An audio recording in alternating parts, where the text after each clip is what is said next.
एक गांव में एक सेठ रहा करता था। वह गणेश भगवान का परम भक्त था।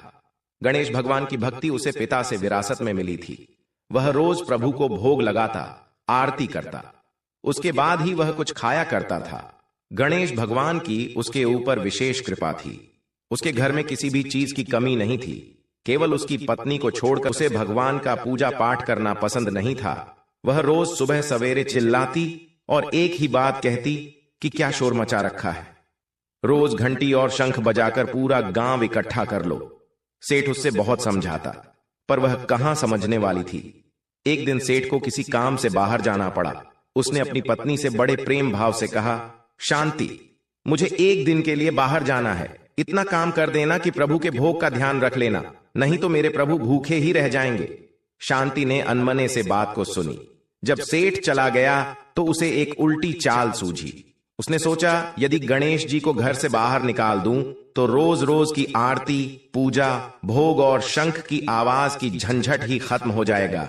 उसने घर के पीछे जाकर एक गड्ढा खोदा, उसमें गणेश भगवान की मूर्ति को दबा दिया और घर में वापस आ गई।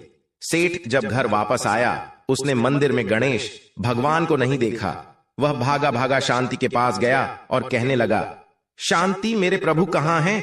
वह मंदिर में नहीं है।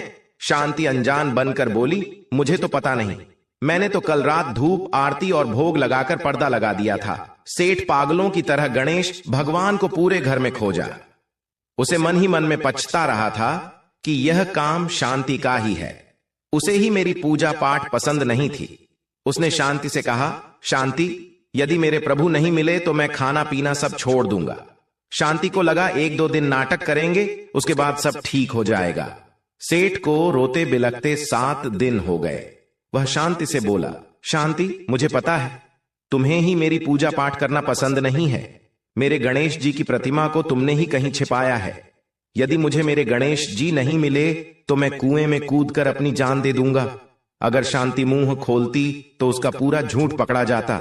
इसलिए वह बोली, आप मुझ पर शक कर रहे हो, मुझे सच में कुछ नहीं पता। मैं नए प्रतिमा लेकर आती हूं। पर सेठ को वही प्रतिमा चाहिए थी। फिर वो खुद ने लगा। ये सब शोरगुल सुनकर गांव के लोग इकट्ठे होने लगे।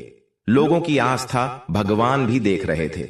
वह भी अपने भक्त के पास जाने के लिए बेचैन थे। उधर सेठ कुएं की पाल पर चढ़ गया। शांति भागी भागी गणेश भगवान की प्रतिमा गड्ढे से निकालने लगी, पर गड्ढे में गणेश भगवान की प्रतिमा थी ही नहीं, क्योंकि गणेश भगवान अपनी प्रतिमा स्वयं निकाल लिए थे। गणेश भगवान बालक का रूप लेकर आए और अपनी प्रतिमा निकालकर उसके पास पहुंचे और बोले, काका, यही प्रतिमा आपकी है, आप इसे ही ढूंढ रहे हैं क्या? सेठ ने पीछे मुड़कर देखा तो एक सुंदर बालक के हाथ में उसके गणेश जी थे।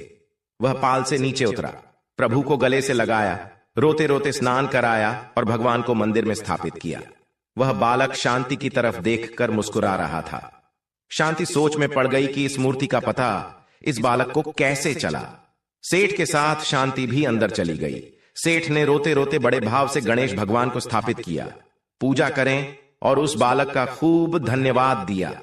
बालक जो कि स्वयं भगवान थे, वह बोले, काका, क्या मुझे भोग नहीं लगाओगे? शंभू भागा भागा गया और भोग लेकर आया। जैसे ही भोग लेकर आया तो उसने देखा बालक वह से जा चुका था और तेज प्रकाश गणेश भगवान की प्रतिमा से उदित हो रही था। शांति को अपनी भूल का पश्चाताप होने लगा। वह समझ गए कि स्वयं गणेश भगवान अपनी प्रतिमा लेकर स्वयं स्थापित होने आए थे, मुझे दर्शन देने आए थे। दोनों भाव विभोर हो गए। उस रात भगवान ने उसे दर्शन दिया और कहा, मेरे साथ साथ शुभ लाभ, रिद्धि सिद्धि और सुख वैभव और लक्ष्मी जी सदा सदा तुम्हारे घर में वास करेंगी। तुम सदा दुखियों की सेवा करना। इस प्रकार से शंभू की भक्ति अमर हो गई। दोस्तों, इस कथा को जो भी सुनता है, गणपति बप्पा की उस पर परम कृपा होती है और उसके घर में माता लक्ष्मी का वास हो जाता है। इस तरह के और भी कथाओं को सुनने के लिए चैनल से जुड़े रहें। प्रेम से भरे गणेश भगवान की जय हो।